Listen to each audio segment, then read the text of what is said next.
Hello developers, welcome back to React tutorial. இன்னைக்கு வீடியோவில் நம்ம ப்ராப்ஸ் பற்றி பார்க்க போகிறோம். ஸோ ப்ராப்ஸ்னால் என்ன அப்படின்னா ஒரு பேரண்ட் காம்பனண்ட்லேருந்து சம் டீட்டெயில்ஸை சைல்டு காம்பனண்ட்டுக்கு சென்ட் பண்ணுறதுக்காக நம்ம வந்து ப்ராப்ஸை யூஸ் பண்ணுவோம். ஸோ அதை பற்றி தான் நம்ம இந்த வீடியோவில் டீட்டெயிலாக பார்க்க போகிறோம். ஸோ ப்ராப்ஸை எப்படிலாம் யூஸ் பண்ணலாம், எந்தெந்த மாதிரி ப்ராப்ஸை சென்ட் பண்ணலாம், ப்ராப் ட்ரில்லிங் எப்படி பண்ணலாம், ஒரு காம்பனண்ட்லேருந்து இன்னொரு காம்பனண்ட்க்கு எப்படி டேட்டாவை சென்ட் பண்ணலாம் அப்படிங்கிற கம்ப்ளீட்டாக எல்லாத்தையுமே இந்த வீடியோவில் நம்ம பார்த்துக்கலாம். ஸோ வீடியோ வந்து ஸ்கிப் பண்ணாமல் பாருங்கள். ஓகே, நம்ம வீடியோ போயிடலாம். ப்ராப்ஸ் என்னன்னா இது வந்து ஸ்பெஷல் கீவேர்ட் ரியாக்ட் வந்து நம்ம யூஸ் பண்ணுறது டேட்டாவை வந்து பாஸ் பண்ணுறதுக்காக யூஸ் பண்ணுவோம். ஸோ நம்ம ப்ராப்ஸ் இந்த கீவேர்ட் யூஸ் பண்ணி மட்டும்தான் ப்ராப் ட்ரில்லிங் பண்ண முடியுமா அப்படின்னு கேட்டால் அப்படி கிடையாது. நம்ம அந்த கீவேர்ட் யூஸ் பண்ணாமே நம்ம வந்து டேட்டாவை வந்து காம்பனண்ட்ஸ் இடையில சென்ட் பண்ண முடியும். ஸோ அதையும் நம்ம எப்படிலாம் பார்க்கலாம். So first props keyword use பண்ணி எப்படி ஒரு டேட்டாவை ஒரு காம்பனண்ட்லேருந்து இன்னொரு காம்பனண்ட்டுக்கு சென்ட் பண்ணுறது அப்படிங்கிறத பார்க்கலாம். ஓகே, நம்ம ரியாக்ட் ப்ராஜெக்ட் ஓப்பன் பண்ணிக்கிடுவோம். ஸோ எஸ்டர்டே நம்ம பண்ணதான் சேம் ப்ராஜெக்ட். ஓகே, நான் ஏற்கனவே npm ஸ்டார்ட் கொடுத்து டெவலப்மெண்ட் சர்வரை ஸ்டார்ட் பண்ணிட்டேன். ஸோ நம்ம ப்ரௌசர் வந்து ரன் ஆகிருக்கு. நம்ம எஸ்டர்டே பார்த்ததான் ஹெடர், மெயின் செக்ஷன், ஃபுட்டர் வச்சுருக்கோம். ஸோ இப்போ நம்மளோட app.jsக்கு போவோம். ஓகே, நம்மளோட app.js தான் நம்மளோட பேரண்ட் ஃபோல்டர். அது உள்ள இருக்க காம்பனன்ட்ஸ் எல்லாமே சைல்டு காம்பனன்ட். சாரி, app.js வந்து பேரண்ட் காம்பனன்ட், அது உள்ள இருக்க காம்பனன்ட்லாம் சைல்டு காம்பனன்ட். இப்போ நம்ம app.jsல இருந்து இந்த 3 காம்பனன்ட்க்கு நமக்கு தேவையான டேட்டாவை சென்ட் பண்ணிக்கலாம், அப்படியே அங்கேருந்து ரிசீவ் பண்ணிக்கலாம். ஸோ இப்போ நான் ஹெட்டரில் போயிட்டு இங்கே வந்து ஹெட்டருக்கு பக்கத்தில் ஹெட்டர் அங்கே எடுத்துட்டு இங்கே வந்து நான் டைட்டில்னு வைக்கிறேன். அது ப்ராப் ஸ்டார் டைட்டில். நம்ம வந்து ஃபர்ஸ்ட் ப்ராப்ஸை வாங்கணும்.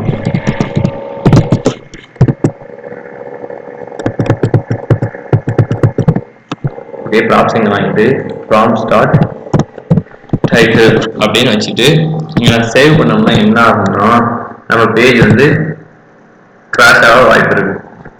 ஸோ நம்ம வந்து பேஜை ரிப்ளேஸ் பண்ணலாம்.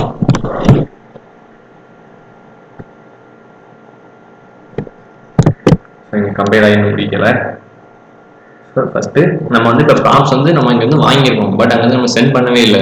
ஸோ இப்படி பண்ணோம்னா நம்ம வந்து எரர் வாய்ப்பு இருக்கு. ஸோ நம்ம ஃபர்ஸ்ட் என்ன பண்ணணும்னா இங்க இருந்து ப்ராப்ஸ் வந்து அனுப்பிடணும். ஸோ இங்க இருந்து ஃபர்ஸ்ட் டைட்டில் அப்படிங்கிறத அனுப்பணும். அந்த காம்பனண்ட் போய் டைட்டில் ஈக்குவல் டு என்ன டைட்டில் வைக்கலாம், ஜாவாஸ்கிரிப்ட்,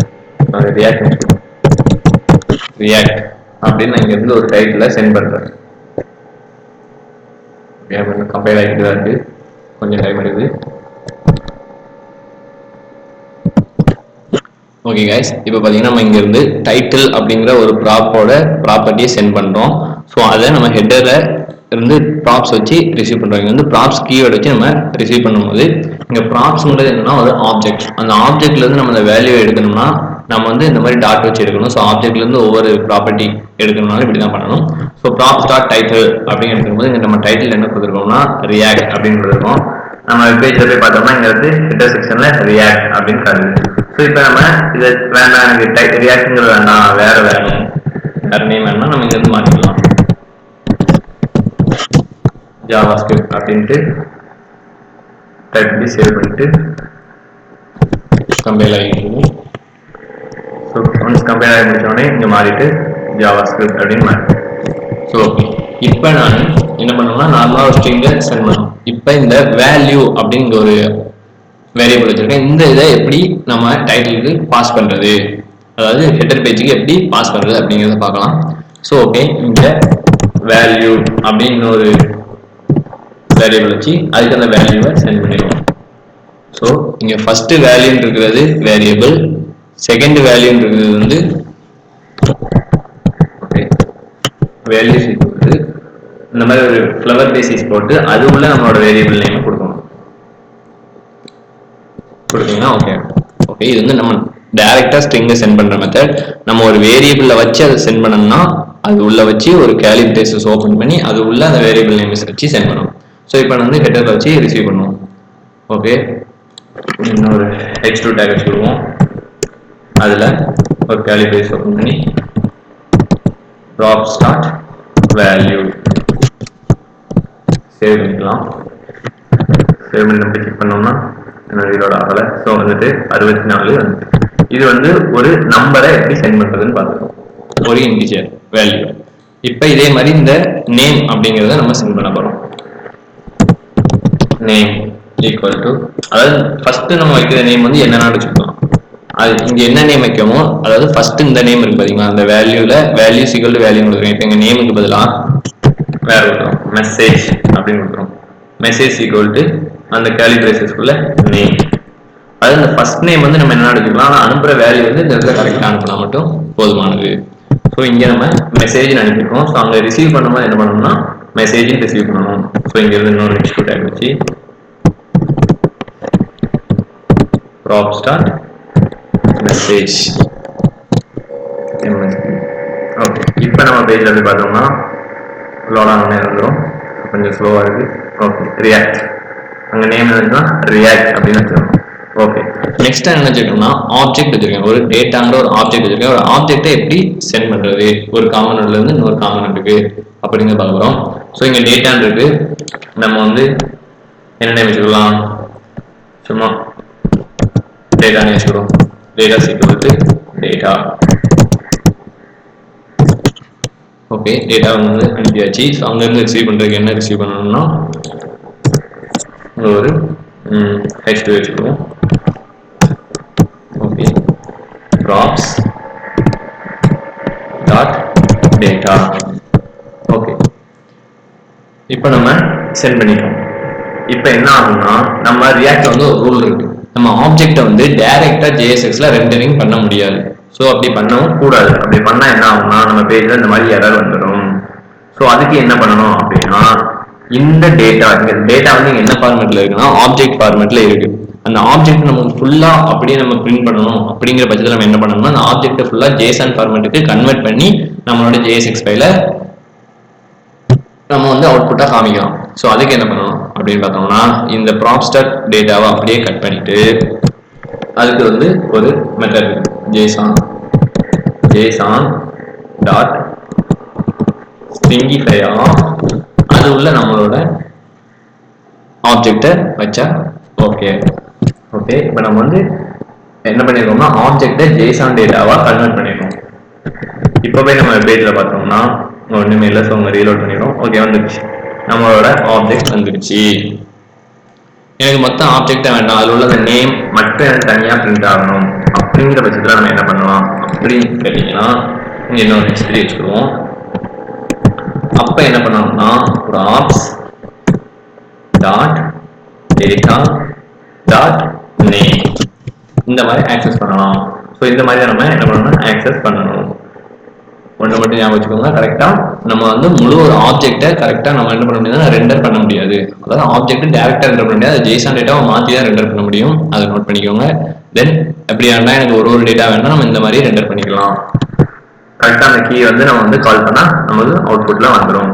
ஸோ ஓகே, இப்போ நம்ம இது வரைக்கும் பார்த்த சாஃப்ட்வேரிங் எப்படின்னா நம்ம வந்து ப்ராப்ஸ்ங்கிறத கீவேர்டை வச்சு ட்ரை பண்ணுவோம். ஸோ அப்படி இல்லாம நம்ம டைரக்டா டீஸ்ட்ரக்சரிங் பண்ணி எப்படி நம்ம பண்றது அப்படிங்கிறத இப்போ பார்க்கலாம். ஓகே, இப்போ நம்ம இங்க என்னென்ன டேட்டா அனுப்பியிருக்கோம்னா value, title, value, message, data. அதை என்ன எப்படி வாங்கணும்னா இந்த ப்ராப்ஸ்ங்கிற கீவேர்டு இங்க இருந்து எடுத்துட்டு அங்க ஒரு கேர்லி பிரேசஸ் ஓபன் பண்ணி ஃபர்ஸ்ட் டைட்டில், அங்க இருந்து என்னெல்லாம் வாங்கணுமோ அதை இங்க டைப் பண்ணிடணும். டைட்டிலுக்கு அப்புறம் என்ன வாங்குறோம், value, message, data. Value, message, data. Okay, இதுக்கப்புறம் என்ன பண்ணணும் அப்படின்னா நம்ம இங்க ஏற்கனவே ப்ராப்ஸ் டைப் பண்ணி வச்சிருக்கோம் பாத்தீங்களா, இது எல்லாத்தையுமே எடுத்துருவோம். இப்போ நம்ம எல்லா ப்ராப்ஸுமே எடுத்தாச்சு. ஓகே, இப்போ நான் இந்த எல்லாத்தையும் கமெண்ட்ல வச்சுக்கிறேன். இப்போ நம்ம புதுசாக வச்சுக்குவோம் ஹெடர் அப்படின்னு வச்சுக்கிறேன். ஸோ இப்போ போய் பார்த்தோம்னா நம்ம ஸ்கிரிப்ட் லோட் ஆகிட்டு ஹெடர் மட்டும்தான் இருக்கு. இப்போ நம்ம இங்கே கமெண்ட் பண்ணது எல்லாத்தையும் கட் பண்ணி அதுக்கு கீழே வச்சு கமெண்ட் பண்ணிக்கிடுவோம். ஸோ இப்போ நம்ம என்ன பண்ணிட்டோம்னா ப்ராம்ப்ட் இல்லைங்க டீஸ்ட்ரக்சரிங் மெத்தடில் நம்ம வந்து இப்போ டேட்டாவை பேரண்ட் காம்பனண்ட்ல இருந்து சைல்டு காம்பனண்ட்டுக்கு சென்ட் பண்ணிடுவோம். இப்போ இப்போ எப்படி ஒர்க் ஆகும் அப்படிங்கிறத நம்ம பார்த்துடலாம். ஸோ சேம் அதே மாதிரி தான் ஒர்க் ஆகுது. ஸோ இது செகண்ட் மெத்தட், அதாவது டீஸ்ட்ரக்சரிங். இங்கே என்ன டேட்டா இந்த முன்னாடி இருக்க வேரியபிள் நேம்ஸை அப்படியே அங்கே டீஸ்ட்ரக்சரிங்காக வாங்கிடுவோம். ஸோ அந்த நேம்ஸ் வந்து சேமாக தான் இருக்கும். அந்த வேல்யூ நேம்ஸ் வந்து நம்ம இங்கே ஏற்கனவே இருந்திருக்கலாம், இல்லாட்டி அங்கே வேற என்ன வேல்யூ, அதாவது அந்த வேல்யூ வந்து கேர்லி பிரேசஸ்க்குள்ள ப்ராக்கெட்டில் உள்ள நேம்ஸ் மாறலாம். பட் இந்த நேமும் இந்த இங்கே நம்ம வாங்குற நேமும் ஒரே மாதிரி இருக்கும் டீஸ்ட்ரக்சரிங்ல. இது ப்ராப் ட்ரில்லிங். ஓகே கைஸ், இவ்வளோ நேரம் வந்து ப்ராப்ஸ் ட்ரில்லிங்கை ப்ராப்ஸ் கீவேர்டு வச்சு எப்படி பண்ணுறதுன்னு பார்த்தோம். செகண்ட் ஹாஃப்ல அதாவது அது வந்து டீஸ்ட்ரக்சரிங் பண்ணி எப்படி பண்ணுறதுன்னு பார்த்துட்டோம். ஸோ இதோட ப்ராப் ட்ரில்லிங் முடியுது. ப்ராப் ட்ரில்லிங்னா ஒரு பேரண்ட் காம்பனண்ட்லேருந்து இன்னொரு சைல்டு காம்பனண்ட்டுக்கு இல்லைனா காம்பனண்ட்டுக்கு இடையில டேட்டா ஷேரிங் பண்ணுறதுக்கு நம்ம வந்து ப்ராப் ட்ரில்லிங் யூஸ் பண்ணுறோம். ஸோ நெக்ஸ்ட் வந்து என்னன்னா ரியாக்ட் டோம். ரியாக்ட் டோம்னா என்னன்னா, ஃபர்ஸ்ட் நம்மளோட கோட்ல போய் பார்த்தீங்கன்னா பப்ளிக் உள்ள index.html ஃபைல் இருக்கும். ஸோ இங்கே பார்த்தீங்கன்னா இங்கே வந்து வேற எந்த கோடுமே இருக்காது, ஒரே ஒரு div மட்டும் இருக்கும். ஆக்சுவலாக இதான் நம்மளோட HTML ஃபைல், இதான் நம்மளோட ஆக்சுவல் DOM. ஸோ இந்த DOMல நம்ம இந்த சோர்ஸ் ஃபைலுக்குள்ள வச்சிருக்க எல்லா ஃபைலுமே என்னதுன்னா விர்ச்சுவல் DOM. இந்த ரியாக்ட் வந்து நமக்கு வந்து ஒரு விர்ச்சுவல் DOM கிரியேட் பண்ணி கொடுக்கும். இங்கே நம்ம பண்ற எல்லா கோடுமே கன்வெர்ட் ஆகி நம்மளோட ஆக்சுவல் DOMல வந்து ரெப்ளிகேட் ஆகும். இதான் ரியாக்ட்ல உள்ள DOM. ஸோ இந்த ப்ராசஸ் இப்படி தான் நடக்குது. நம்ம கோடு வந்து HTML கோடு நம்ம JSX கோடா எழுதுவோம். அந்த கோடு எல்லாமே HTML மாறி நம்ம டோம்ல வந்து வந்துடும். ஸோ இந்த பிக்சர் அதான் ரெப்ளிகேட் பண்ணுது. நம்ம ப்ரௌசர் டோம் ஆக்சுவல் டோம்ல இருக்கும். நம்ம வந்து அந்த விர்ச்சுவலா JSX எழுதுவோம், அது எல்லாம் கன்வெர்ட் ஆகி நம்ம ஆக்சுவல் டோம்ல வந்து விழுந்துடும். ஓகே கைஸ், நெக்ஸ்ட் வீடியோல ரியாக்ட்ல என்னென்ன ஹூக்ஸ்லாம் இருக்கு, அதை எப்படி எப்படிலாம் யூஸ் பண்ணலாம் அப்படிங்கிறத டீட்டெயிலாக பார்க்கலாம்.